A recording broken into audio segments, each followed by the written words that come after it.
Muy buenos días, amigos. Bienvenidos al programa de la abogada Carolina Antonini. Hablando con Carolina, hablando de inmigración esta mañana. Como cada domingo, la tenemos aquí a nuestra abogada favorita. ¿Cómo está, abogada? Buenos días, Gina. Muy bien. Encantada de estar con ustedes para hablar acerca de inmigración. Otro domingo de información, ¿verdad? Más que nada información esta vez, abogada, porque vamos a estar hablando de los programas que hay que la gente puede tomar ventaja. Por ejemplo, vamos a hablar acerca del DACA, vamos a hablar acerca del TPS, también ciudadanía, las personas que tienen residencia y se quieren hacer ciudadanos, peticiones familiares también. Así que tenemos un programa llenísimo el día de hoy. Exactamente. Por favor, su número de teléfono, su dirección y toda la información que necesitamos para contactarnos con usted. Claro, el teléfono es 678-956-8600, 678-956-8600. Nuestra oficina está en el 2751 de la Buford Highway, directamente enfrente de la Asociación Latinoamericana, pero también puedes visitarme en mi página web, que es www.hablandoconcarolina.com, siempre recordándote que hablando es con H. Así mismo, abogada. Bueno, hemos hablado mucho en el pasado acerca del DACA, especialmente porque estos políticos siempre están cambiándolo. Entonces, solamente para recordarnos qué es lo que está pasando en el DACA, con el DACA y quién puede aplicar si se puede y quién no, o si ya se cerró este programa. Entonces, el programa está moribundo, pero no muerto, Okay. porque fue resucitado por la Corte del Noveno Circuito que se sienta en California. En el momento que la administración del presidente Trump quiso matarla, la Corte del Circuito Federal del Noveno Circuito lo paró. También lo pararon otras cortes. La Corte del Quinto Circuito trató de permitir que matara el programa. Entonces hay un conflicto en estos circuitos acerca de qué puede y qué no puede hacer. Okay. Estas cortes fueron a la Corte Suprema para que la Corte Suprema básicamente solucionar el problema. Afortunadamente para nosotros, la Corte Suprema no tomó el caso, por lo menos en esta sesión. La sesión empezó en octubre 1. La última fecha para determinar si iba a oír el caso o no fue la segunda semana de enero. Ellos decidieron no tomar el asunto para esta sesión, la cual empieza octubre 1, termina junio 30. Y entonces el status quo, o básicamente donde estamos hoy en día, es que el DACA no muere todavía. Todavía la orden de la Corte Federal de California está en marcha, la cual básicamente dice que los de DACA pueden seguir renovando. No sé si te acuerdas que cuando hubo el paro del gobierno, una de las cosas que el presidente hizo fue ofrecerle a los demócratas que si ellos permitían que el dinerazo para la pared, que le iba a ofrecer a los del DACA un periodo final de 3 años y ya para el programa, y los cuales los demócratas muy inteligentemente declinaron por varias razones. Número 1, ellos pudieron hacer eso porque para ese entonces ya la Corte Suprema declinó tomar el caso, lo cual significa que no había urgencia. No había ninguna razón para tomar esa oferta tan pobre del presidente. Otras razones, por supuesto, es que el DACA es uno de esos pocos programas migratorios donde ambos los republicanos y los demócratas están de acuerdo con que este grupo de personas tengan una solución permanente. También porque la propuesta del presidente era no solamente cerrar el programa permanentemente, o sea, 3 años y ya, sino que eran 3 años limitando el grupo de DACA que podía renovar. En fin de cuentas, lo que tenemos ahora es lo siguiente: cualquier persona que tiene el DACA puede seguirlo renovando. Cualquier persona que aplicó para el DACA antes de septiembre 15 del 2017, aunque se haya caído del DACA o haya sido denegado en el pasado, se puede aplicar una renovación. Pero desafortunadamente, las personas que nunca aplicaron no pueden aplicar. Este programa no está abierto para nuevas aplicaciones, está únicamente abierto para personas quienes participaron antes de que bajo este presidente el programa haya sido inicialmente cerrado. Esto puede cambiar porque una de las órdenes que dio la Corte del Noveno Circuito era que el programa no solamente siguiera funcionando, sino que siguiera funcionando para nuevas aplicaciones. Pero esa segunda parte no ha sido instalada todavía y no sabemos si lo va a hacer. Entonces, lo primero es que las personas con DACA pueden seguir renovando, deberían seguir renovando, y es extremadamente importante de que lo hagan y que no que se esperen hasta casi se les acabe el permiso, sino que renueven con mucha anticipación. Yo les recomiendo a las personas que si te falta un año en el permiso, renueva. Cada vez que te falta un año en el permiso, renueva. Entonces no hay problema que sea el problema de tiempo, por No, decir. no. Okay. Exactamente. Renueva. La otra cosa es que, por supuesto, ahora tenemos el Congreso es manejado por los demócratas, el Senado por los republicanos. Va a haber mucha negociación ahora con lo que quiere el presidente en la frontera, con el tema de inmigración. Sabemos que el DACA va a ser la pieza de negociación primordial. Hay la posibilidad entonces de que en estos 2 años haya algún tipo de negociación a favor de los DACA, algún tipo de camino hacia algo más permanente. Es lo que nosotros sinceramente esperamos. Si no hay nada, si hay un paro a esto, entonces no tendremos más que hacer sino esperar hasta las elecciones del 2020. El único problema que yo veo potencialmente es si este Congreso no logra sobrepasar paros de los republicanos, así sea del presidente o del Senado, y la Corte Suprema decide tomar certiorari en octubre 1 del 2019. O sea, que decida tomar el caso, ¿verdad? Tomar el caso. Eso significa que la Corte Suprema estaría dando una decisión en el caso en cierto punto en el 2020. ¿Y qué podrían estar viendo los de la Corte Suprema? Entonces, este es el problema.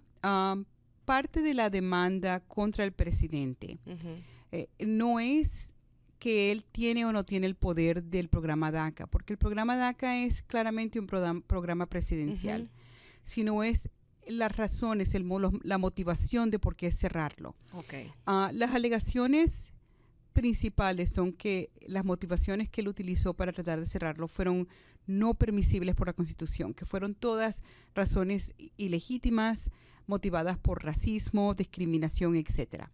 Entonces, si él hubiera dicho, este programa, desde el principio, ¿verdad? Este programa del DACA va a ser cancelado.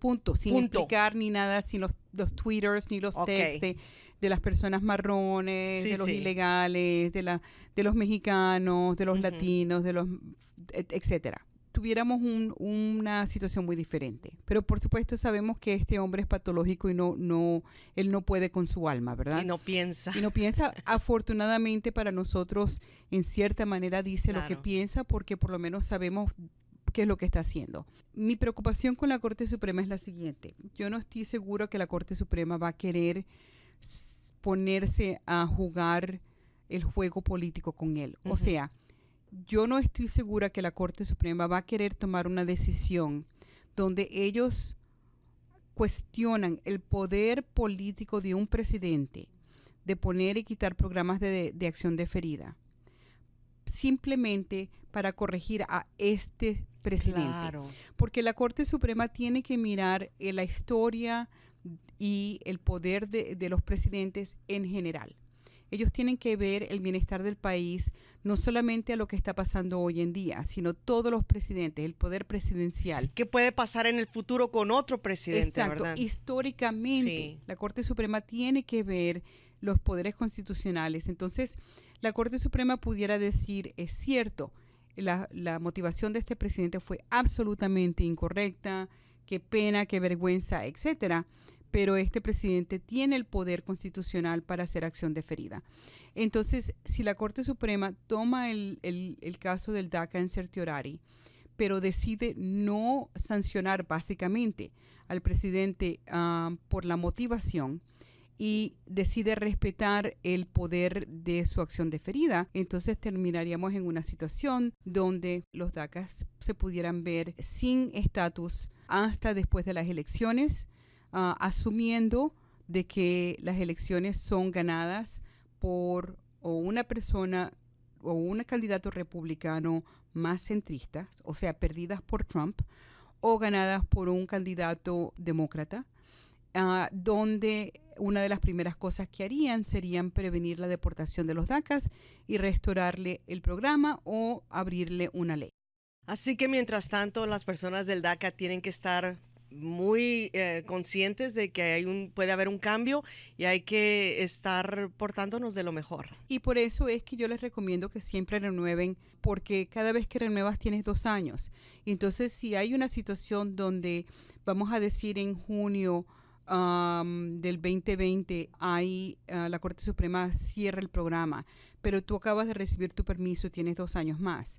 Eso te da a ti un periodo de protección Claro. hasta que pueda venir alguna otra solución. También, si tú tienes DACA, pero a la misma vez tú pudieses estar arreglando papeles de alguna otra manera, como por ejemplo, te casaste con una ciudadana, quien te puede hacer una petición familiar, o alguna otra cosa, tienes una visa de víctima porque fuiste víctima de algún tipo de crimen o algo así, también empieza a perseguir esas opciones alternativamente.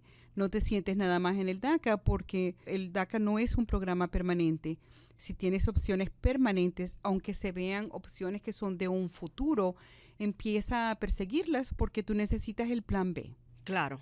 Muy bien, estamos hablando con la abogada Carolina Antonini. Hablando con Carolina esta mañana, su número de teléfono, por favor, abogada. Es el 678-956-8600, 678-956-8600. También para las personas que, por ejemplo, se quieren hacer ciudadanas, que ya tienen tiempo aquí, son residentes en Estados Unidos, abogada, precisamente me gustaría que nos hablara acerca de eso, porque he escuchado a personas que son residentes hablar de miedo, especialmente con esta administración, que dicen, no, mejor me espero, no quiero afectar mi estatus siendo residente, mejor me espero a que se vayan y poder hacerme ciudadano. ¿Esa es una buena manera de pensar acerca de esto? Sí, algunas veces lo es y otras veces no lo es, pero el mensaje primordial que quiero que lleven es que esta no es una decisión que deberían tomar solos. Uh-huh.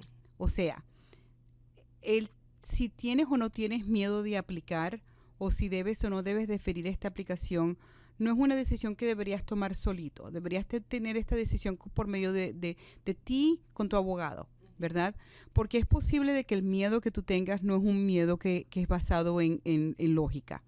Puede ser un miedo que tú tienes por lo que le pasó al vecino, por lo que tú estás oyendo. Y puede ser que es un miedo que en realidad no tiene ninguna base. O es posible que sí, absolutamente. Yo he tenido personas que me han venido a ver a mí después de que aplicaron, que no han debido haber aplicado, bajo ninguna circunstancia. Y han venido a hablarme a mí después de aplicar, después de haber tenido la entrevista, después de haber sido puesto en proceso de deportación. Y hay diferentes cosas que se pueden hacer. Por ejemplo, si tú aplicas para la ciudadanía, lo hiciste y después dijiste, ay, no sé si he debido haberlo hecho, y me vienes a ver y repasamos la aplicación, hablamos acerca de las preocupaciones que tienen, hay la posibilidad de que yo te diga, no, esto no es problema, vamos a ir a tu entrevista, vamos a pelearlo de esta manera. Pero también hay la posibilidad que yo te diga, vamos a retirar esta aplicación. ¿Se puede retirar una aplicación? Absolutamente. Para minimizar la posibilidad de que te digan que no, o peor, que te pongan en proceso de deportación. Claro. Hay situaciones al contrario, donde la persona aplicó, le negaron, muchas veces injustamente, donde podemos pelear, podemos apelar.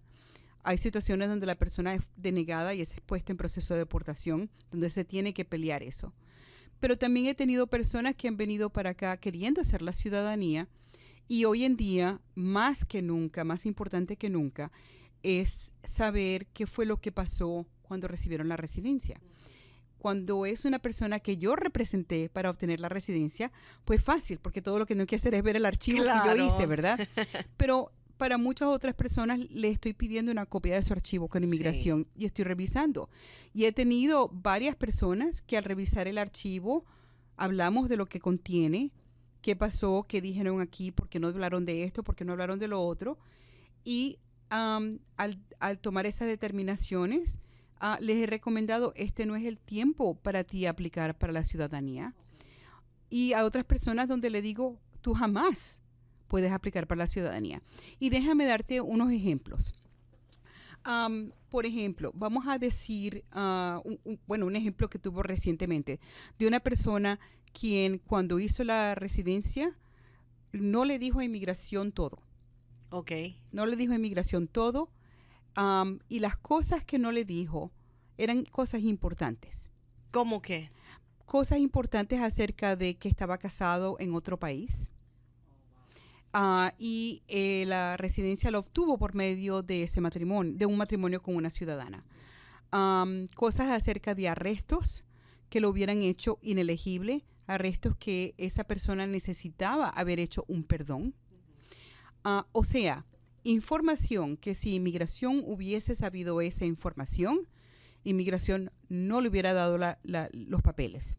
Si esa persona aplica para la ciudadanía hoy en día, inmigración va a saber de que le dieron la residencia basado en información falsa y va a ser denegada y puesta en proceso de deportación. Pero la residencia también se vence y tienen que renovarla, ¿verdad? ¿Qué puede pasar? ¿Puede pasar algo durante ese tiempo? No, generalmente la renovación de la residencia es simplemente una renovación de tarjeta. No están checando que hiciste, nada de eso. No. Generalmente no. Pero al contrario de ese ejemplo, yo he tenido otra persona que vino preocupado y le buscamos el archivo y es verdad, había cierta información que él no dio cuando recibió su residencia. Pero toda la información que él no dio no era pertinente a recibir la residencia.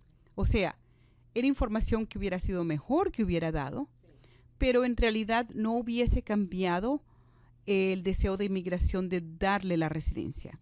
Era un par de arrestos, pero no eran arrestos que lo hubiera hecho inelegible a la residencia.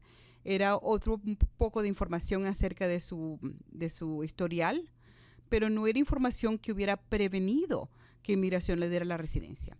Ahora, entonces, a la persona quien no dijo información que hubiera causado que inmigración no le diera la residencia, esa es una persona a quien le tengo que decir que si esa persona alguna vez aplica para la ciudadanía, esa persona, sin duda alguna, bajo este presidente o cualquier presidente, se va a encontrar en una situación donde inmigración va a ponerle un cargo de que él no era elegible cuando recibió la residencia y lo va a tratar de deportar.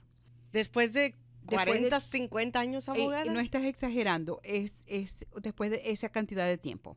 Sin embargo, la otra persona, donde lo que omitió no era tan significante, Sí. es más, era información que hubiera sido bien bueno que lo dijera, pero en realidad no fue pertinente a la residencia.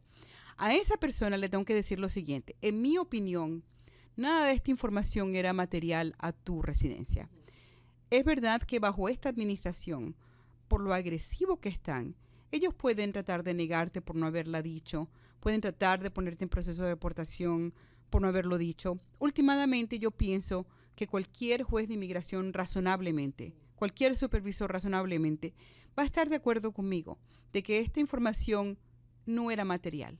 No iba al corazón de si te iban a dar o no te iban a dar la residencia. Y últimamente tú vas a ganar. Bajo cualquier otro presidente, cualquier otra administración, ningún oficial de ciudadanía le daría 3 pensamientos a esa información y el hecho de que no se la diste voluntariamente. Bajo esta administración sí es posible de que te den lata, sí es posible de que tengas que defenderte, es tu tiempo y es tu dinero, y si tú decides yo voy a esperar a hacerme la ciudadanía después de que este hombre se vaya, entiendo, pero que en realidad tú tienes que esperar, no lo tienes que hacer, es tu decisión.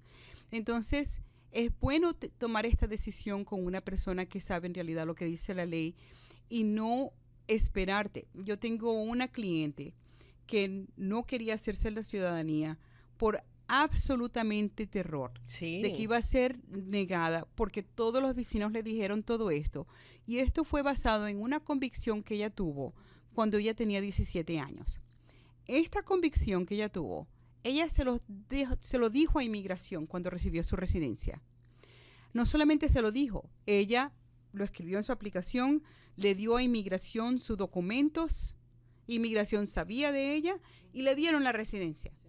No tenía ninguna razón por la cual temer hacer su ciudadanía. Pero tal vez por la administración que está hoy es exacto, que entonces tenía puede miedo. pasar algo. Entonces yo le dije a ella, absolutamente no tienes por qué temer, vamos a hacer tú. Entonces el punto es, entiendo el miedo, entiendo la preocupación, me alegro de que las personas están preocupándose porque nadie debería tomar ninguna de estas decisiones libremente sin angustiarse, pero esto es una decisión que en realidad deben tomar al igual que cuando uno decide operarse.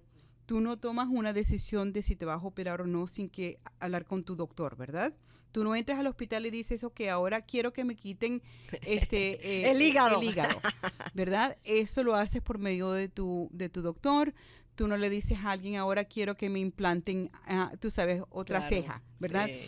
Estas son decisiones que deberían tomar con una persona que es capacitada. Entonces, si son residentes y quieren hacerse ciudadanos, vengan, vamos a hablar acerca de su historial migratorio, vamos a pedir una copia de su archivo, vamos a asegurarnos de que pueden o no pueden y les vamos a decir honestamente cuáles son los riesgos, si pueden o no pueden.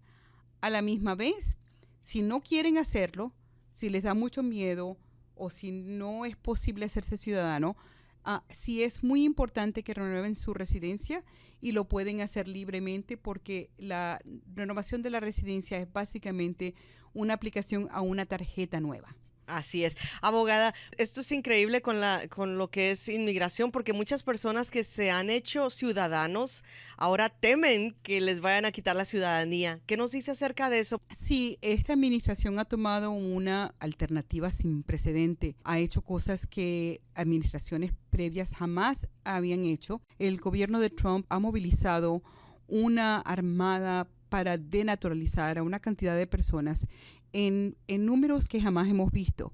Y lo que ellos están buscando básicamente es personas quienes hayan mentido para obtener su residencia. Y por eso es hoy más importante que nunca que antes de aplicar para la ciudadanía, tú tengas esta conversación con un abogado. Porque si tú no lo tienes y tú no te aseguras de que lo que tú dijiste en el pasado, lo que hiciste está correcto, tú puedes verte en una situación donde tú aplicas para la ciudadanía y eres denegado. Pero la administración de Trump ha hecho un paso más allá. Han ido a casos de personas que ya son ciudadanos, que llevan años siendo ciudadanos, y han empezado a buscar en el archivo de esta gente a ver qué encuentran. A cierto punto, un abogado tiene que argumentar que tiene que haber una limitación en la ley donde el gobierno puede hacer eso. En la ley de inmigración no tiene ningún tipo de estatua de limitaciones para muchos de estos casos. Por ejemplo, si tú cometiste un crimen en 1940 y eres residente y ahora tienes 100 años, inmigración nunca ha buscado para deportarte. Hoy en día, en el 2019, inmigración puede ir a tu casa o a la casa de la persona de 100 años. De 100 años. Y puede arrestarte y puede hoy en día perseguirte por ese crimen que cometiste en 1940. Porque la ley migratoria no tiene un límite estatutario de cuándo pueden perseguirte. De tiempo. Esto es una de las cosas que tiene que cambiar. ¿Por qué? Porque como inmigración no tiene un límite, muchas veces puede aplicar leyes retroactivamente. Los oficiales de inmigración pueden hacer las cosas muy vagamente, muy a lo relax.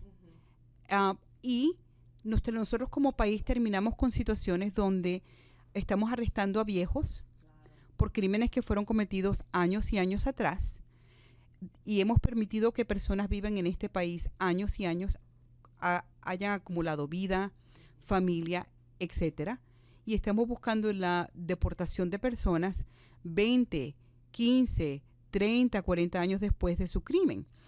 Esto es una injusticia. Una cosa es decir, cometiste un crimen hace el año pasado y este año te deporto. Otra cosa es decir, cometiste un crimen hace 40 años, yo lo sabía, pero estaba ocupado, te dejé que hicieras una vida aquí y ahora te voy a deportar. Entonces, esa falta de la ley migratoria, de no tener un límite en el gobierno, ¿cuándo puede tomar una acción negativa contra una persona? En mi opinión, es una de las cosas más antiamericanas que existe en la ley migratoria. ¿Alguna vez se ha pasado una legislación, para esto? Jamás. Qué increíble, ¿verdad? Es absolutamente increíble. Por los dos partidos. ¿Tú sabes por qué no ha ocurrido antes? No ha ocurrido antes simplemente porque particularmente antes de este presidente, la Fiscalía Migratoria, los policías migratorios, siempre tenían o siempre sentían que tenían cierta flexibilidad y cierto poder a elegir qué casos perseguían y qué casos no perseguían. Y entonces nunca se veía que policías o fiscales migratorios iban a ir a arrestar a una persona de 104 años a su casa de retiro, ¿verdad? Déjame darte un ejemplo que para mí es uno de los ejemplos más increíbles.